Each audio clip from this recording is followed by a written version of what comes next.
असफलताओं से निराश ना हो। ये तो बस मेहनत करने के, ये तो बस और मेहनत करके आगे बढ़ने का संकेत है। हो सकता है आपने कोई एग्जाम दिया और उस एग्जाम में आपको लगता हो कि आप असफल हो गए। ये असफलता आपको निराशा के रूप में नहीं लेनी है। असफलता आपको ये कहती है कि आपकी मेहनत में कुछ कमियां थी, बस थोड़ा सा मेहनत को और बेहतर करना है, अपने तरीकों को और बदलना है और उसके बाद आपको आगे बढ़ना है। क्योंकि एक असफलता बहुत कुछ गलतियों को सुधार करती है। एक असफलता चाहो तो एक असफलता से टूट जाओ, या एक असफलता से सीख कर अपनी गलतियों में सुधार करके आगे चल पड़ो। अब आज की सुर्खियों की बात करें, राजस्थान के व्यक्ति को पद्मश्री 2026 से सम्मानित, तो 3 व्यक्तियों को सम्मानित किया गया और क्या क्या बात यहां से आ जाती है ये भी पढ़ेंगे। तो उसके बाद में राज्य स्तरीय गणतंत्र दिवस 2026 समारोह का आयोजन कहां पर किया गया और क्या क्या बात यहां से आ जाती है। तो उसके बाद है राष्ट्रीय आयुर्वेद संस्थान के द्वारा दवाइयों के परीक्षण के लिए आधुनिक प्रयोगशाला कहां पर बनाई जा रही है और क्या क्या बात यहां से आ जाएगी। तो इसके अलावा राजस्थान में 3 और नए कंजर्वेशन रिजर्वायर्स कौन कौन से बना दिए गए, कहां बना दिए गए और क्या क्या बात यहां से हुई थी, ये भी हम लोग पढ़ने वाले हैं। और उसके बाद यहां पर है पर्वतारोही ने एंकागुआ पर तिरंगा लहराया, तो किस पर्वतारोही ने लहराया और क्या क्या बात यहां से आ जाएगी ये भी पढ़ने वाले हैं। उसके साथ यहां पर देश का पहला प्रिवेटिव हेल्थ एडवाइजर ऐप तो कहां पर है और क्या क्या बात यहां से। उसके साथ यहां पर है शूटिंग वॉलीबॉल वर्ल्ड कप में भारतीय महिला टीम में चयन, तो किसका हो गया चयन और क्या क्या बात यहां से आ जाती है ये भी हम लोग पढ़ने वाले हैं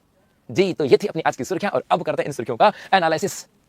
जी भाई, पहला प्रश्न यहां पर आता है। आज का पहला प्रश्न है कि राजस्थान के किस व्यक्ति को पद्मश्री 2026 से सम्मानित किया जाएगा। तो किस व्यक्ति को पद्मश्री 2026 से सम्मानित किया जाएगा, तो यहां पे जवाब हो जाएगा आपके उपरोक्त सभी की बात करें, ऑप्शन डी यहां पर आ जाएगा। अब सबसे पहले तो मैं बात करता हूं अपने भारत की बात करें, और इस भारत में एक आता है सर्वोच्च अवार्ड की। हमारे यहां पर सर्वोच्च अवार्ड कौन सा आता है। जब मैंने यहां पर कहा कि भारत के अंदर सर्वोच्च अवार्ड कौन सा आता है, तो मेरे बच्चों सर्वोच्च अवार्ड की 2 कैटेगरी आपके यहां पर आ जाते हैं। गुरुजी 2 कैटेगरी कौन सी, तो एक कैटेगरी में तो आ जाते हैं आपके नागरिक अवार्ड। नागरिक अवार्ड का मतलब है कि जो आम नागरिक होते हैं, जो सिविलियन होते हैं ना, उनको दिया जाने वाला सर्वोच्च अवार्ड। और दूसरा आपके यहां पर आ जाते हैं सैन्य अवार्ड। एक आ जाते हैं सैन्य अवार्ड की सैन्य के क्षेत्र के अंदर कौन सा सर्वोच्च अवार्ड आता है। नागरिक अवार्डों के अंदर सबसे ऊंचा जो आता है नंबर 1 पे, वो आता है आपका भारत रत्न। सबसे ऊंचा कौन सा आता है, भारत रत्न। और भारत रत्न के बाद में आते हैं आपके पद्म पुरस्कार। जी हां, भारत रत्न के बाद में आते हैं पद्म पुरस्कार की बात करें, पद्म पुरस्कार। और इसी पद्म पुरस्कारों की चर्चा मैं अब यहां पर करने जा रहा हूं। जी हां, प्रतिवर्ष गणतंत्र दिवस की पूर्व संध्या के ऊपर भारत सरकार के द्वारा पद्म पुरस्कारों की घोषणा की जाती है। तो प्रतिवर्ष गणतंत्र दिवस की पूर्व संध्या पर, तो यहीं पर पद्म पुरस्कार 2026 की बात करें, उनकी भी घोषणा कर दी गई। जी हां, गणतंत्र दिवस की पूर्व संध्या के ऊपर अर्थात 25 जनवरी को भारत सरकार के द्वारा पद्म पुरस्कार 2026 की घोषणा कर दी गई। और कहा कि हम लोग 113 जो हस्तियां हैं, 113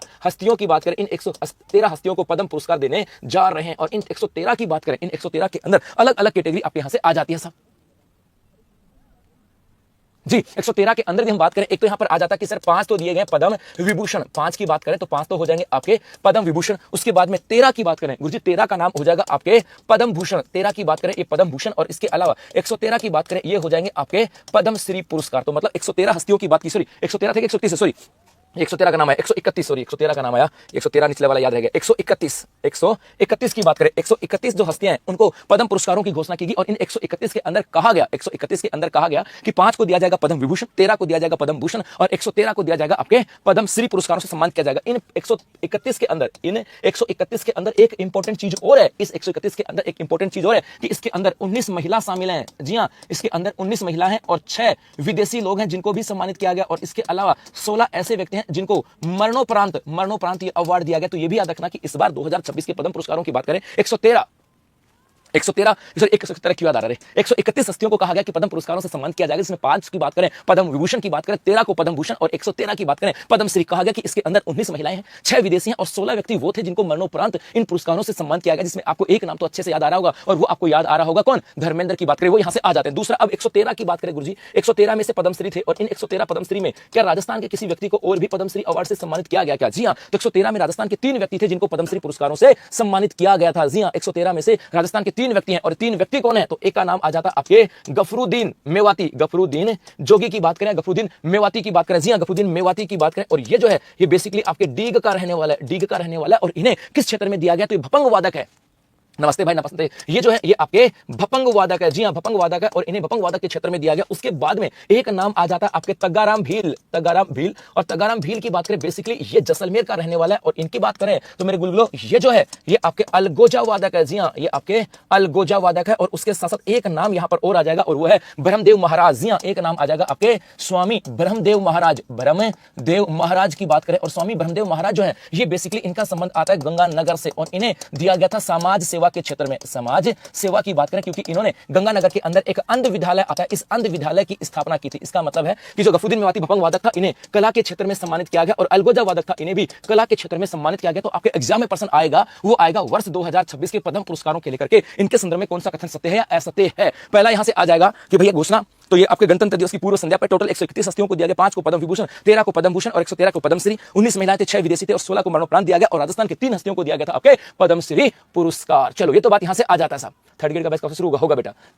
चलो ये तो बात यहां से हो गई। इसके अलावा अभी और भी चर्चा बाकी है गुरुजी। एक हमारे यहां पर भारत में सर्वोच्च अवार्ड की बात करें और खास करके सैन्य अवार्ड की बात करें, सर हमारे यहाँ पर सर्वोच्च सैन्य अवार्ड कौन से आते हैं, तो बेटा सैन्य अवार्डों की बात करें ये आपके 2 कैटेगरी के आते हैं। एक आते हैं आपके युद्धकालीन, एक तो आते हैं युद्धकालीन। युद्धकालीन का मतलब है कि युद्ध के दौर में भारतीय सैनिक के द्वारा अपने साहस का जो प्रदर्शन किया जाता है, अपने शौर्य का प्रदर्शन किया जाता है, उस समय अवार्ड दिया जाता है। और एक आता है आपके शांतिकाल, एक आता है आपके शांतिकाल। शांतिकाल का मतलब है कि भैया अभी युद्ध की घोषणा नहीं है लेकिन आतंकवाद की घटनाएं होती रहती हैं। जैसे भारत और पाकिस्तान के मध्य ऑपरेशन सिंदूर का जब घटनाक्रम था उस समय युद्ध की स्थिति थी, लेकिन आज युद्ध की स्थिति नहीं है। लेकिन आज भी पाकिस्तान की तरफ से आतंकवादी आते रहते हैं और वहां पर जब आपसी मुठभेड़ होते हैं भारतीय सैनिकों के साथ और वहां पर जो भारतीय सैनिक अपने साहस और शौर्य का प्रदर्शन करता है उस समय उनकी बहादुरी जो अवार्ड दिया जाता है वो कौन सा होता है, शांतिकाल। ये भी इंपॉर्टेंट है। यहाँ पे एक तो आता है युद्धकाल। युद्धकाल के अंदर सबसे ऊंचा अवार्ड आता है वो आता है आपके परमवीर चक्र। जी हां, याद रखना, ऐसे पूछ लेते हैं, एसएससी जीडी में पूछ लेते हैं, पुलिस कांस्टेबल की बात करें उसके अंदर भी पूछ लेते हैं साहब। शनिवार 2 दिन मेरा जीव घबरा रहा था, उल्टी होती आपकी क्लास नहीं है, कोई बात नहीं, आज आगे जी भाई। तो यहाँ पे शांतिकाल में सबसे बड़ा अवार्ड जो आता है ना वो आता है आपके परमवीर चक्र। परमवीर चक्र के बाद आता है आपके महावीर चक्र। जी हाँ, ये पुलिस कांस्टेबल में ऐसे क्रम पूछ लेते हैं। और अब तो पुलिस कांस्टेबल छोड़ो, थर्ड ग्रेड भर्ती परीक्षा के अंदर राजस्थान पुलिस के काल वो राजस्थान पुलिस के अंदर वो पूछ लिए गए थे कि रैंक वाइज पूछ लिए गए थे। तो मेरे भाई मुझे उम्मीद है हो सकता है आपके सेकंड ग्रेड में प्रश्न पूछ ले कि युद्ध काल के दौर में कौन से दिए जाने वाले सर्वोच्च अवार्ड कौन से हैं। एसआई में पूछ ले, एलडीसी में पूछ ले, सीटी में पूछ ले, किसी में भी पूछ ले, तो ये पता होना चाहिए सब।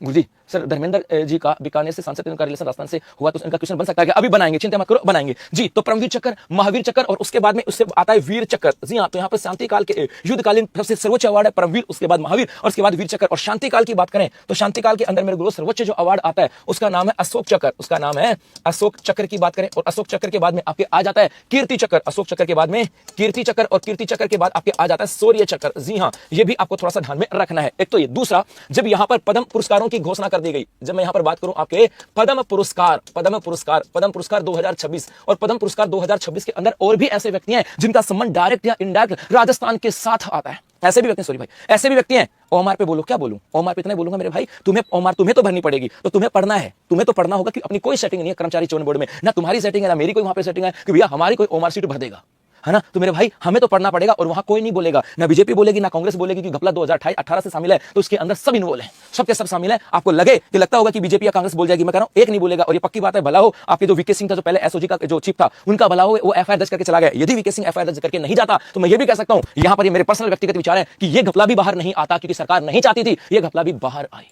तो यहां पर घपला उस बलाओ एसओजी का जो वीके सिंह का जो करके चला गया और बाद में पता है उस एस के वीके सिंह को सजा मिली थी बेचारे को, वहां से हटा करके और डिपार्टमेंट चेंज किया क्योंकि वीके सिंह ने धुआं निकाल दी थी। उन्होंने कहा कि मुझे काम करना मेरी ईमानदारी से, और सरकार को ऐसे लोग ईमानदार लोगों की पसंद जरूरत नहीं होती है साहब जी।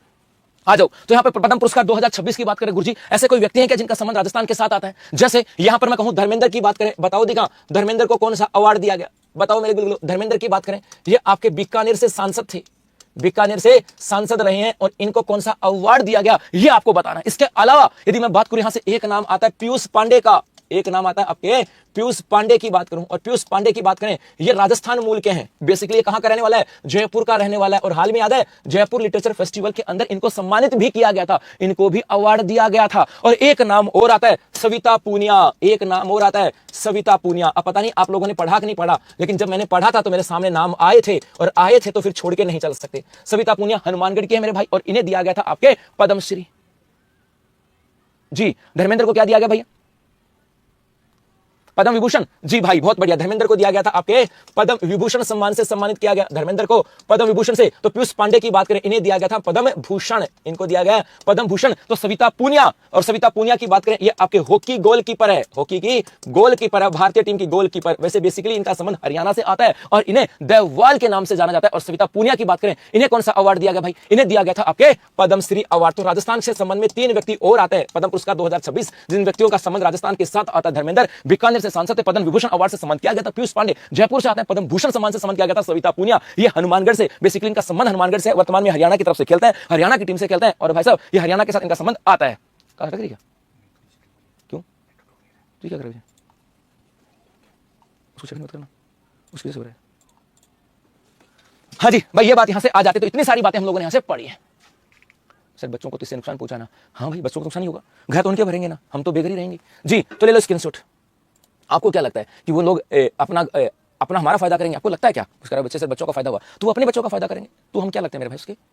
जी, आप और हम कुछ नहीं लगते। आप और हम यूं ही आए थे, यूं ही चले जाएंगे। कर्मचारी बोर्ड, चयन बोर्ड में हमारी कोई सेटिंग नहीं है। जी भाई, आ जाओ। ये रहा सम्मान का ऐलान। 5 हस्तियों को पद्म विभूषण, 13 को पद्म भूषण और 113 को मिलेंगे पद्मश्री। धर्मेंद्र, रोहित शर्मा 113 को सहित 113 को पद्म अवार्डों की बात यहाँ पर आ जाती है साहब। चलो आगे देखो, ये रहा यहाँ से इसका इंग्लिश वर्जन कि which person from Rajasthan will be awarded the Padma Shri in 2026। तो all of the above D हो जाएगा इसका सही जवाब। नेक्स्ट है राज्य स्तरीय गणतंत्र दिवस 2026 समारोह का आयोजन कहां पे किया गया? ये किया गया था आपके जयपुर के अंदर। चलो आ जाओ, यदि मैं यहां से बात करूं आपके राज्य स्तरीय समारोह, मैं किसकी बात कर रहा हूं? राज्य स्तरीय समारोह की बात कर रहा हूं। अब आप लोग मुझे थोड़ा सा जवाब देना, थोड़ा सा जवाब आप लोगों को भी देना होगा। मेहनत तो आपको भी करनी पड़ेगी, पढ़नी पड़ेगी मेरे भाई, है ना भाई? मेहनत तो करनी पड़ेगी क्योंकि अपनी तो एमआर सीट की सेटिंग तो है नहीं, तो मेहनत तो हमें करनी पड़ेगी। और यहां पर आते राज्य स्तरीय समारोह की बात करें, जैसे एक तो मैं बात करता हूं आपके योग दिवस की बात करें कि राज्य स्तरीय योग दिवस समारोह, योग दिवस 2025 की बात करें कहां हुआ? एक आ जाएगा आदिवासी दिवस समारोह, आदिवासी दिवस 2025 की बात करें, इसका राज्य स्तरीय कार्यक्रम कहां हुआ? ये पूछ सकता हूं इतना सा, आपको हो तो पूछ सकता हूं। आपको लगे कि सर इतनी मेहनत तो करनी पड़ेगी, तो आपको हो तो पूछ सकता हूं, और आपको हो नहीं तो भाई मैं रहने दूंगा सर।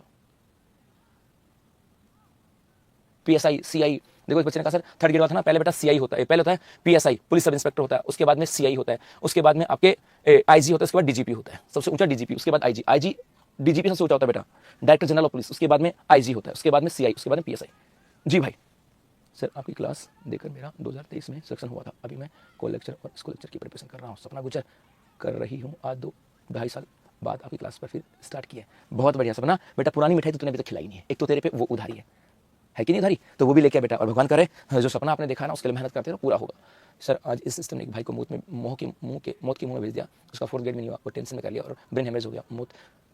कुछ नहीं बोल सकता भाई, इस मुद्दे में कुछ नहीं हो सकता। मैं इतना कह सकता हूँ कि मेरे भाई एक आवाज़ खुद को उठानी पड़ेगी। शायद मैंने देखा था किसी की वीडियो का कि कोई गोदारा तो उसने कहा था कि घेराव करेंगे, लेकिन हुआ कुछ भी नहीं है, हुआ कुछ भी नहीं है। यदि आप करते तो शायद कहते कि गुरुजी आना है, तो मैं भी उसके लिए भी तैयार था, उसके लिए भी तैयार था। आप करते तो सही, इसने कुछ किया ही नहीं। एक गुरुजी भाई मैं नौकरी के साथ साथ तुम्हारे साथ आने के लिए तैयार था, और अभी भी कह रहा हूँ तैयार हूँ जी।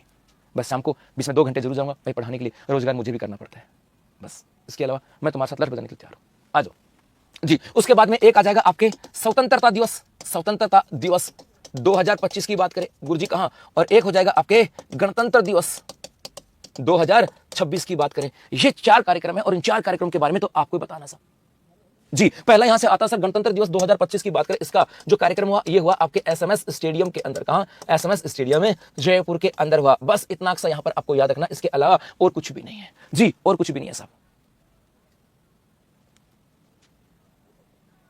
जी। उसके बाद में गुरुजी गणतंत्र दिवस 2025 की बात करें, इसका आयोजन कहां पर हुआ? इसका आयोजन हुआ था आपके जोधपुर के अंदर। कहां? जोधपुर में। और जोधपुर में एक तो हुआ था आपके मेहरानगढ़ में, जी हां मेहरानगढ़ में। और मेहरानगढ़ में कहां? तो मेहरानगढ़ में पूर्व संध्या पर कार्यक्रम हुआ था, पूर्व संध्या पर कार्यक्रम हुआ था सर। और पूर्व संध्या पर कार्यक्रम हुआ था, इसके अंदर आपके यहां पर ड्रोन प्रदर्शनी की गई थी, ड्रोन प्रदर्शनी की गई थी। किसके ऊपर? ऑपरेशन सिंदूर के ऊपर, ऑपरेशन है सिंदूर के ऊपर। भारत सरकार के द्वारा इस ऑपरेशन सिंदूर के तो ऐसे कहा जाता हमने मार दिया, दुश्मनों को मार दिया। अरे भारत को सबसे ज्यादा डर अपने घर में बैठे दुश्मनों से। ये ओमार सीट वाले भरे बैठे ना, उन नालायकों को गंजा करके उनको गधों पे बैठा के देखो ना, उनको बैठाओ ना, जितने इन्वॉल्व हैं उनको पकड़ो ना, ये अपने आप पकड़ में आ जाएंगे। माइनस वालों को आपने 250 नंबर दे दिया, यदि माइनस वालों को 250 नंबर दोगे तो ऐसी समाज सेवा, ऐसी देश सेवा और ऐसी ईमानदारी से काम करेगा सब जी भाई। और यहीं पर इसी के ऊपर आपके यहां पर जोधपुर के अंदर एक इसी पूर्व संध्या के ऊपर कार्यक्रम होता ड्रोन प्रदर्शनी, और इसी पूर्व संध्या के ऊपर कार्यक्रम होता जिसके अंदर बेस्ट सरपंच का अवार्ड दिया गया था, बेस्ट सरपंच। और ये बेस्ट सरपंच का अवार्ड किसको दिया गया अब ये आपको बताना है, क्योंकि परीक्षा में आ चुका है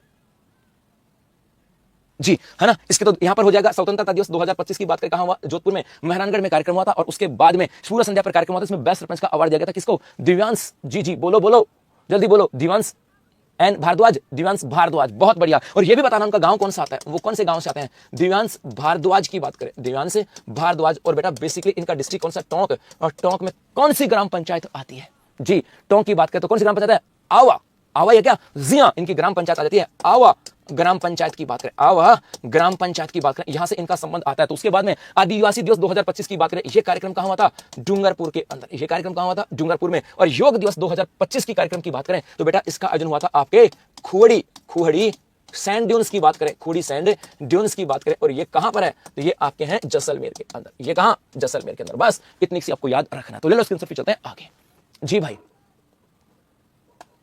ले लो स्क्रीनशॉट में पानी पी लेता हूं एक बार तब तक जी भाई। 21 जून को, जी जी बेटा।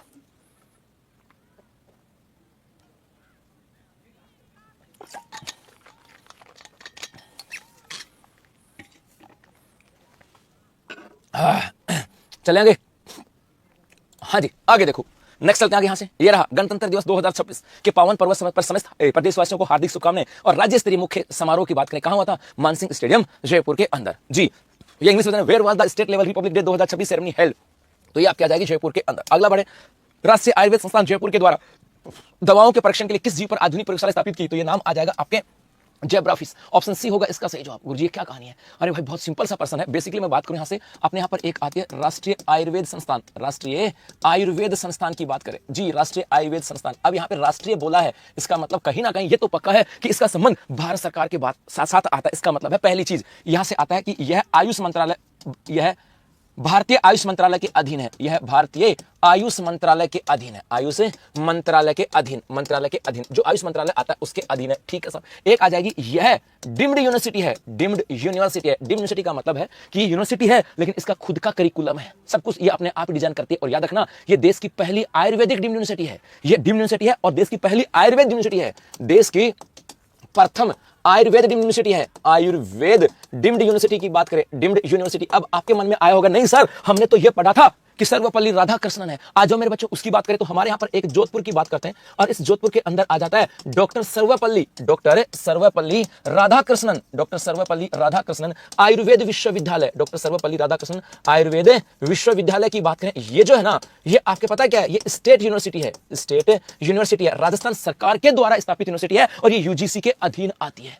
ये यूजीसी के अधीन आती है जी। और ये डीम्ड यूनिवर्सिटी है, ये है तो यूजीसी के अधीन, लेकिन इसका सिलेबस वगैरह कौन डिजाइन करता है? ये खुद डिजाइन करती है, बाकी के अंदर यूजीसी के द्वारा डिसाइड होता है। तो ये आपके देश की पहली डीम्ड आयुर्वेद यूनिवर्सिटी आ जाती है। दूसरा, यहां पर आपके आयुर्वेद पांडुलिपि केंद्र की स्थापना की गई। एक याद रखना कि यहां पर आ जाएगा आयुर्वेद पांडुलिपि केंद्र। देश में आयुर्वेद पांडुलिपि केंद्र की बात करें, उसकी स्थापना कहां पर की गई है? तो वो भी आपकी हो जाएगी इसी NIA, national institute of Ayurveda के अंदर। दूसरा ये भी याद रखना, भारत की सबसे बेस्ट, इसी की बात करें, इसे क्या किया गया था? भारत की सबसे बेस्ट आयुर्वेद यूनिवर्सिटी घोषित की गई। भारत की सबसे बेस्ट आयुर्वेद यूनिवर्सिटी घोषित की गई। जी हां, भारत की सबसे बेस्ट आयुर्वेद यूनिवर्सिटी की बात करें तो वो कौन सी है? राष्ट्रीय आयुर्वेद संस्थान है। और मुझे पता है, यदि ये प्रश्न आता, मैं हमेशा हकीकत कह रहा हूं, यदि ये प्रश्न आता कि भारत की सबसे बेस्ट आयुर्वेद यूनिवर्सिटी किसको घोषित किया गया और यहां पर एनआईए भी होता और यहां पर डॉक्टर सर्वपल्ली राधाकृष्णन भी होता, तो 100% आप लोग डॉक्टर सर्वपल्ली राधाकृष्णन करके आते।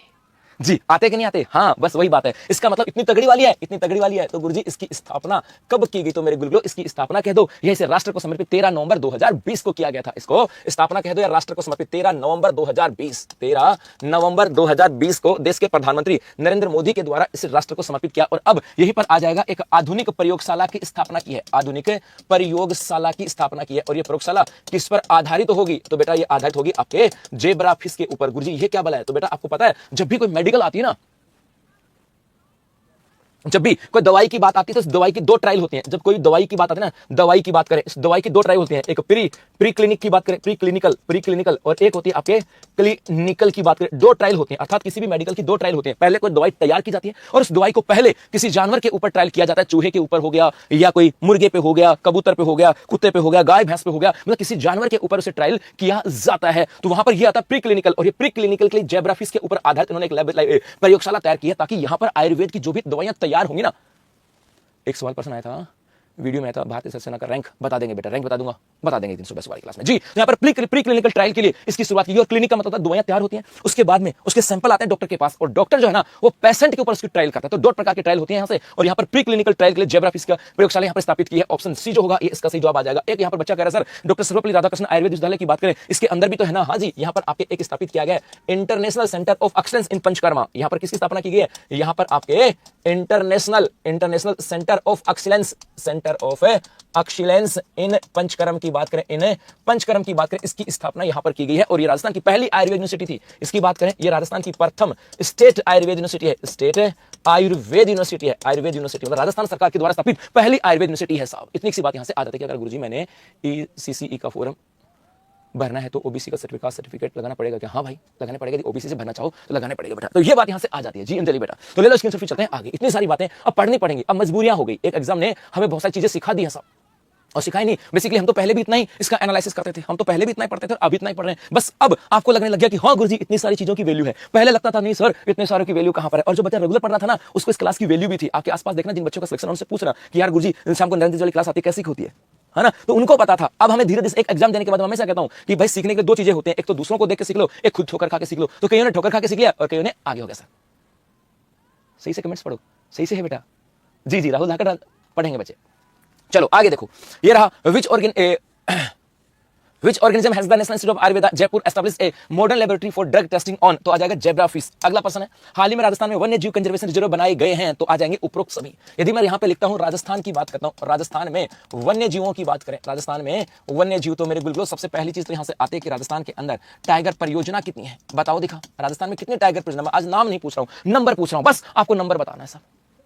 जी मेरे बच्चों, एक राजस्थान की बात करें, आपके यहां पर राष्ट्रीय उद्यान कितने हैं, राष्ट्रीय उद्यान, मैं नाम नहीं पूछ रहा हूं, सिर्फ नंबर। एक हमारे यहां पर अभ्यारण्य कितने हैं, ये पूछ रहा हूं सब कितने हैं। इसके बाद में एक हमारे यहां पर हो जाएंगे रिजर्व क्षेत्र, और रिजर्व की क्षेत्र की बात करें तो ये आ जाएगा हाल ही में घोषणा, और हाल ही में घोषणा कर देगी साहब, हाल ही में घोषणा कर दी कि हमारे यहां पर और भी होंगे। और इसके अंदर कहा गया कि आपके 38वां घोषणा कर दी कि 38वां कौन सा होगा, मोकला संरक्षण रिजर्व जैसलमेर, रट लेना इसको। मोकला रिजर्व क्षेत्र की बात करें कौन सा होगा, जैसलमेर के अंदर। उसके बाद में यहां पर यदि आ जाए कि गुरुजी 39वां कौन सा है, तो 39 हो जाएगा बुचारा मैन संरक्षण रिजर्व कोटपुतली बहरोड। और उसके बाद यदि यहां से आ जाए गुरुजी 40वां, तो हो जाएगा खेजड़ली कला संरक्षण रिजर्व है जोधपुर की बात करें। ये बात यहां से बहुत सारी चीजें आ जाती हैं। जी क्या हुआ,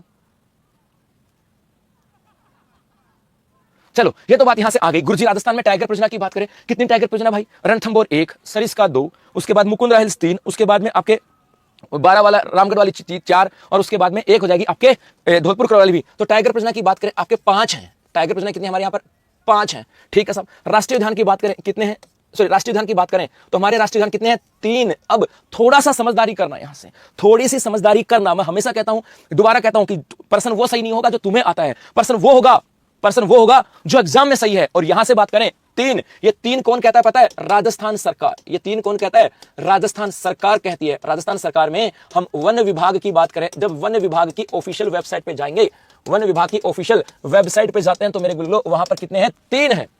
लेकिन ऑप्शन में 3 आए नहीं तो, मैं 3 आए नहीं तो